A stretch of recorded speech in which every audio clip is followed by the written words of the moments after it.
টালা থানার ওসি গ্রেপ্তার হওয়ার পরে এবং আজকে যে ফরওয়ার্ড দিয়েছে সিবিআই তাতে বলেছে পুলিশ এভিডেন্স ডিস্ট্রয় করেছে। যে পুলিশ এভিডেন্স ডিস্ট্রয় করেছে সেই পুলিশ মন্ত্রীর কাছ থেকে আর কি আশা করে? ওনারা একটা ইন্ডিপেন্ডেন্ট বডি, ওনারা যেটা ঠিক করবেন উই হ্যাভ নো অবজেকশন। আমাদের মোরাল সাপোর্ট ওদের উপরে আছে। আমি মনে করি দে are educated, they are intelligent এবং they are enough to take any decision. কিন্তু আমাদের যে ডিমান্ড তার সঙ্গে জুনিয়র ডক্টরদের ডিমান্ডের কোনো মিল নেই। জুনিয়র ডক্টররা হেলথ অ্যাডমিনিস্ট্রেশন ইত্যাদি ইত্যাদি নিয়ে ভাবছেন, স্বাস্থ্য সচিবকে নিয়ে ভাবছেন, ডিএমই কে নিয়ে ভাবছেন, আর আমরা অভয়া, তিলোত্তমা, কাদম্বিনী, ডাক্তার বোনকে নিয়ে ভাবছি আর তথ্য লোপাট করা পুলিশের শাস্তি চাইছি। আর এগুলোর জন্য দায়ী মমতা ব্যানার্জি। আমাদের দুটো ডিমান্ড পরিষ্কার লিডার অফ অপোজিশন বলছি, বিনীত গোয়েলকে অ্যারেস্ট করতে হবে, রিমান্ডে নিতে হবে, আর মমতা ব্যানার্জির পদত্যাগ চাই। আপনার জ্ঞাতার্থে আমি জানাই, আমি যেহেতু প্রথম মামলা করেছিলাম হাইকোর্টে, পরিবার পরে এসে যুক্ত হয়েছে, আমি যেহেতু প্রথম রাজ্যপালকে সিবিআই চেয়েছিলাম, সেই চিঠির মূলে চিফ জাস্টিসের কাছে পিল করেছিলাম। আগামীকাল আমার পক্ষ থেকে একজন সিনিয়র লয়ারকে আমি অ্যাপয়েন্ট করেছি, মিস্টার সিদ্ধার্থ লুথরা, তাকে অ্যাপয়েন্ট করেছি।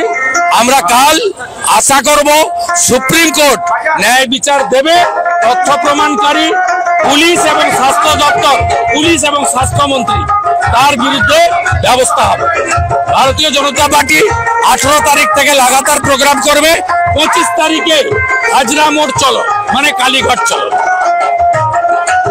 মুখ্যমন্ত্রী নিজের বাড়িকে অফিস বানিয়েছে, তাই এবারে সবাই হাজরার দিকেই যাবে।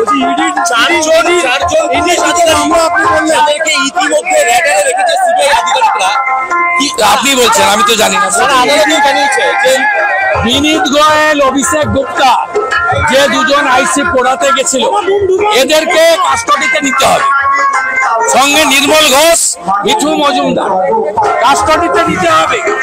কাস্টডিতে নিতে হবে সুশান্ত রায়, শ্রমিক দে, বিরূপাক্ষ বিশ্বাস, যারা আরজি করে কেউ না হওয়া সত্ত্বেও 9 তারিখ সকালে ওখানে ইলিগাল ট্রেসপাসার হিসাবে আরজি করে ছবিতে দেখা গেছে। ইডি টালা থানায় সন্দীপ ঘোষের মামলা নিয়েছে, ওরা প্রেস করে বলেছে। তা আমার কথাটা ইডির কথা।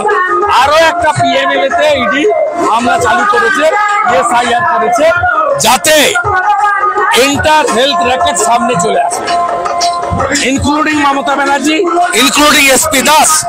আমি 19 তারিখে সল্লেখ অফিস থেকে কিভাবে রাজীব সিনহা, মহুয়া ব্যানার্জিরা, কিভাবে নারায়ণ স্বরূপ নিগমরা মুখ্যমন্ত্রীর নির্দেশে হাজার হাজার কোটি টাকা চুরি করেছেন।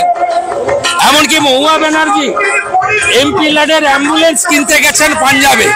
আমি সব তথ্য আপনাদের হাতে তুলে। আমাদের ভিডিও ভালো লাগলে লাইক এবং শেয়ার করুন। কমেন্ট সেকশনে গিয়ে জানান আপনাদের মতামত। আরও ভিডিও পেতে আমাদের চ্যানেল সাবস্ক্রাইব করুন এবং প্রতি মুহূর্তে খবরের আপডেট পেতে প্রেস করুন বেল আইকন।